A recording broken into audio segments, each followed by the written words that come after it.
Walang laman ng loop natin ngayon, kita nyo mga kalapatids. Wala si Dagit today dahil nga pauwi siya galing ng second lap derby. Ito yung forecast natin for today. Ayan. So base sa forecast, nasa speed na tayo ngayon ng 1,100 pababa. Kasi nasa alas 10 na mahigit. So siguro baka 1,000 na nga lang halos niyan.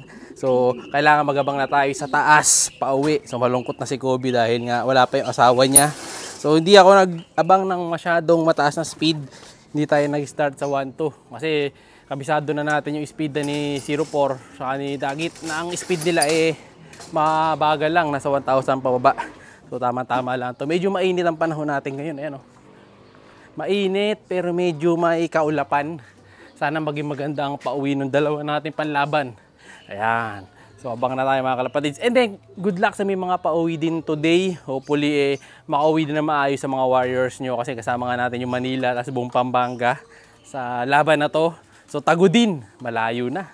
So masusubukan na naman si Dagit mga kalapatids. Nakaraan nauna siya Ngayon tingnan natin kung mauuna ulit. Siya si Idol Madla, nakakahanga, may mga hawak, gandang linyada. Ika'y inspirasyon kung bakit hanggang ngayon ako'y palaging kumakarera. Tika muna, wait lang at makinig sa aking sasabihin. Talagang nakakabilib, simpleng taong namumuhay, walang kaarte-arte, hangad lang ay sumaya, nagalaga ng kalapate. Oo, di rin madali ang kanyang napagdaanan, marami man ang harang ay patuloy na gumabang hanggang sa unti-unti niya itong mahawakan. Ng tamis ng tagumpay ay kanyang nalalasahan. Anak natin naman mga kalapatids, kala ko may kalapatin. Ayun, lumanding sa tubig.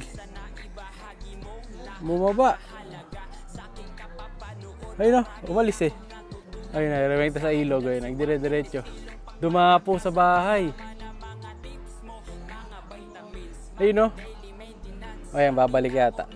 Sana, ayan, oh, nagdadapo. Masabi lalo na sa pag-free flight ng mga kalapati.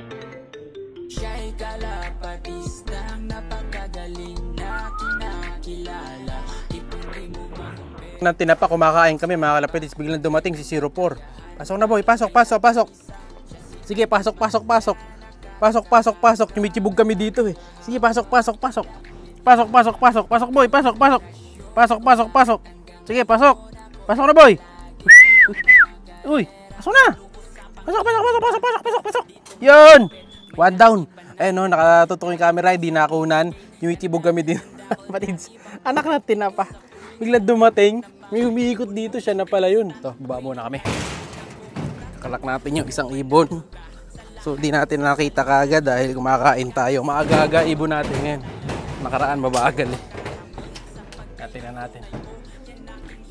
Ito yung pinakalak na ni Madla to. Pakbakin natin yung sticker. Yan, mano-mano na lang. No need piso. May sinasabi sila pag daw ko lang ng 0 yung sticker, no? Tatagdagan ng isang 0. Dahil yata nung nakaraan, nag-error.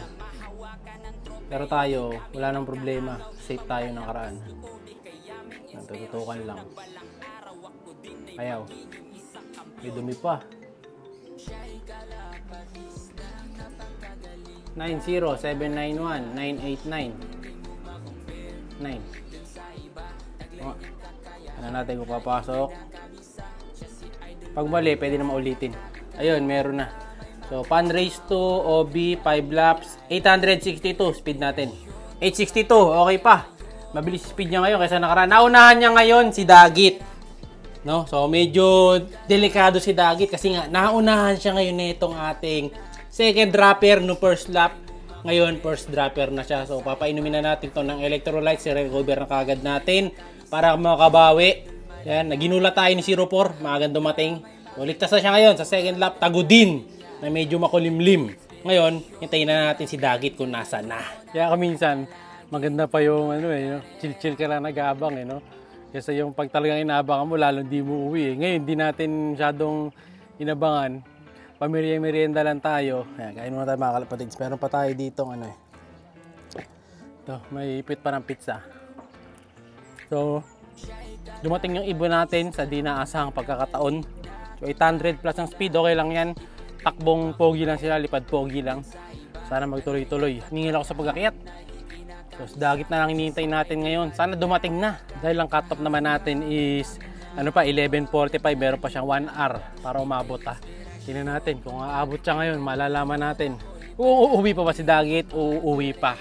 Painumin muna natin syempre si 04. Kita naman natin dito si Dagit pag dumating ngayon. May view naman tayo dito, pero mukhang wala pa siya. Makikita kagad natin dapat yun nasa baba Pero papacheck natin mamaya kasi baka nandun na pala. Yan, kunin na si 04. Painumin na. Malayo na lang. Yun, susubunan ni Madla to. Subunan niya ideal. Ayan, okay na. Mas bababa na natin to para makainom na siya. Inom na, boy. Ayan na. Yun, Okay, inom ka lang dyan. Palakas ka. At paghahandaan pa natin ang third lap derby. Tamang inom lang sila. Tapos papakainin na rin natin ng safflower na may konting brown rice. Ayan, pang recover. As of now, meron na lang 36 minutes na natitirang oras si Dagit bago ang oras ng cut-off. So, 36 minutes mga kalapatid. Tingnan natin kung aabot siya. Kalating oras na lang. Maiksi na yun. Ito, may mga lumilipad bo. May parating pang iba. Tara, dumating na siya. Last 2 minutes mga kalapatid, wala si Dagit. Medyo minalas ngayon si Dagit dahil nga hindi siya nakapag-clock sa second lap derby. So naunahan kasi siya ni 04. Yun ang palatandaan talaga natin na pag si 04 nag-clock na, medyo mag-aalangan si Dagit dahil nga nakaraan. Nauna siya no? So dapat ganun pa rin ang pattern na iba.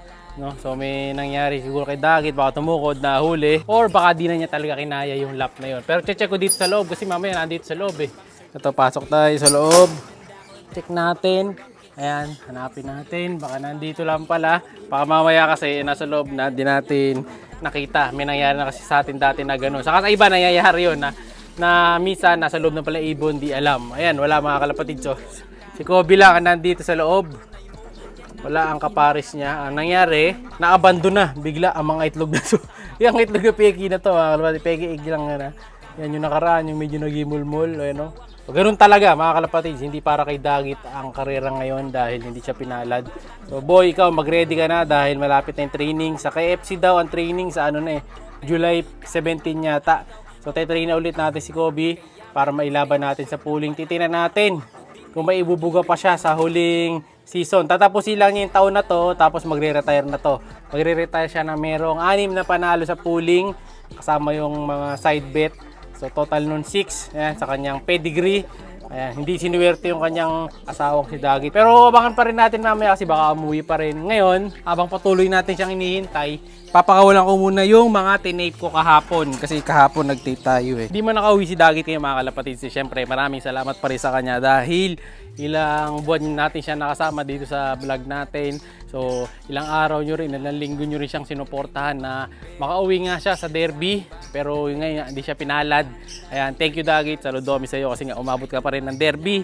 Ayan, kasi karamihan di ba pag yung mga Dagit talaga nakakarating ng malayo. Siya at least nakarating siya ng second lap derby, Tagudin, nasa 200 plus kilometers.